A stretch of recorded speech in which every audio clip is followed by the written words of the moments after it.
Thanks to everyone who have subscribed. If you have not, please do. And thanks for coming out here. I really appreciate you. 15 years reef. I have no fight to warrant reconciliation with Adams. Obasanjo blows hot. Yesterday, we saw in the news that Olusegun Obasanjo, former president of Nigeria, was reconciling. After 15 years, himself and Adams have not been on talking terms or have not even, discussed with one another. However, yesterday there was this meeting between them, and what everyone could say was, wow, what a moment of reconciliation. However, Obasanjo said, I had no fight with him in the first place, so I don't understand the term called reconciliation. There was nothing to reconcile if there was no prior disagreement between myself and Adams. That's the former president of Nigeria. Let's get straight into the news and hear from the horse's mouth, like they will say. By the way, please don't forget to give us a thumbs up. Subscribe if this is your first time. Apple Line Media, we truly appreciate you all. God bless you. Thanks for always being there. 15 years reef. I have no fight to warrant reconciliation with Adams. Obasanjo, former President Olusegun Obasanjo, Adams, along others yesterday, met to reconcile and settle a 15 years old reef.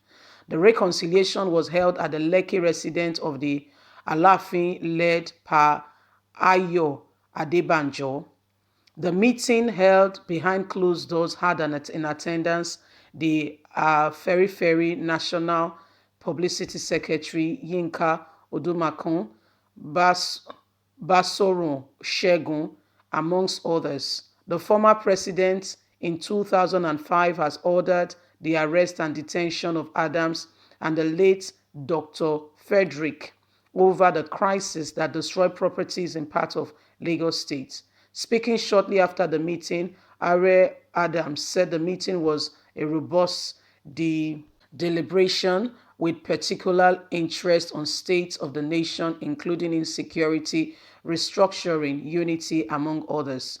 But in the reaction, Chief Olusegun Obasanjo said he had no quarrel with Are Adams, who would have that would have warranted any form of reconciliation whatsoever.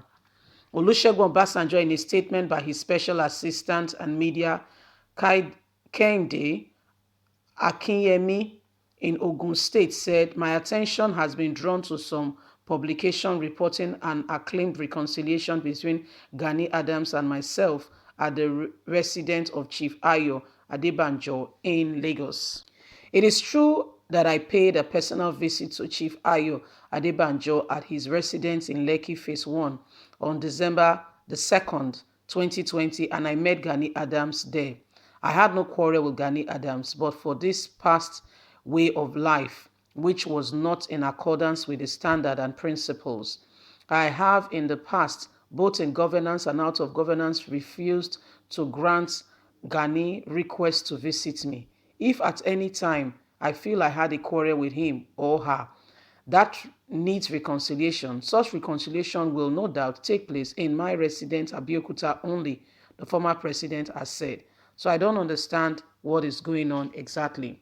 So that's Olusegun Obasanjo saying that there was no rift between both of them. So there is really nothing to reconcile, so to say that, particularly now, they met there, and then that is it. That's it, and trying to clear the air. But the truth of the matter is, I don't think there's anything to clear. To be very candid, I don't think there is anything to clear. If they say you have settled a rift, if you had been at loggerhead with somebody or you have offended somebody, you arrested somebody before, you should know that that person would not be happy. We are all humans. Let's be very honest. Let's be candid with ourselves. So if they say there is, you don't need to amplify it and say that there was no rift and all that. Anyway, it's the nature of people to try to clear what is there. If there is nothing to say. My people, the problem of our leaders today is that they leave the very major things that should be discussed and emphasized on, and take attention, draw attention, or pay attention to what do not really matter. As it stands today, there is a lot going on in Nigeria, and this actually needs focus and attention. The whole NSAS thing, we did not hear Olusegun Obasanjo, who is from the South, ironically speak into the matter. The only thing we heard of him was that all the former presidents had a meeting with Buhari, so we heard. And according to Femi Adesina, who is the mouthpiece of Buhari, said that none of the former presidents scolded Buhari or said what he did was wrong in the face of what happened. So, I mean, every one of them, they have their own bag and baggages. And I want to say here that Nigerians, youths, we are the ones to take our future in our hand. If you look at categorically what is happening, none of these people really care about us, to be very candid. We have God and we have each other and we have ourselves. Or I'll put it in this way again, I'll put it in this order. We have God, first of all. You have yourself, then we have one another. That's why we must look out for one another. It's a shame, and I want to say it categorically clear here at Apple Line Media. Any youth who will go and stand behind APC PDP Con 2023 because of chicken change, shame on you. I repeat, shame on you. Because the truth of the matter is, you have an oil well. What does your enemy do to you? Seize your oil well and gives you peanuts. And you are saying, Baba, oh, after you, now you again. Twale, sir, and you are hailing them. No, you are fooling yourself. What you should be working at is regaining what rightfully belongs to you. Then you can adequately contribute your quota to civilization, to national development, to society, and to those around you. What is the point of giving emphasis to what does not matter?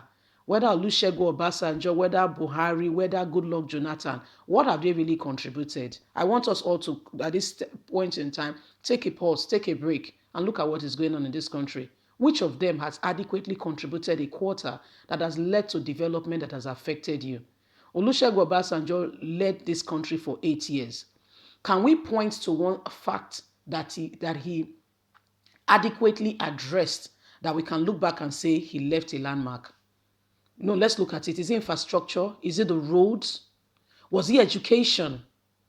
I might be oblivious to what he did. So you correcting me, I don't take it offensive. I say, okay, oh, really? Okay, I was blind to that. Thanks for correcting me. So quite a number of our subscribers, our viewers, our listeners send us to say, Madam, please could you edit that? Please could you correct this statement? And we send back feedback to say, thank you, I appreciate it. And that's it. That's a person who is willing and ready to learn. Guys, please leave us a comment. What do you think? God bless you. Bye for now.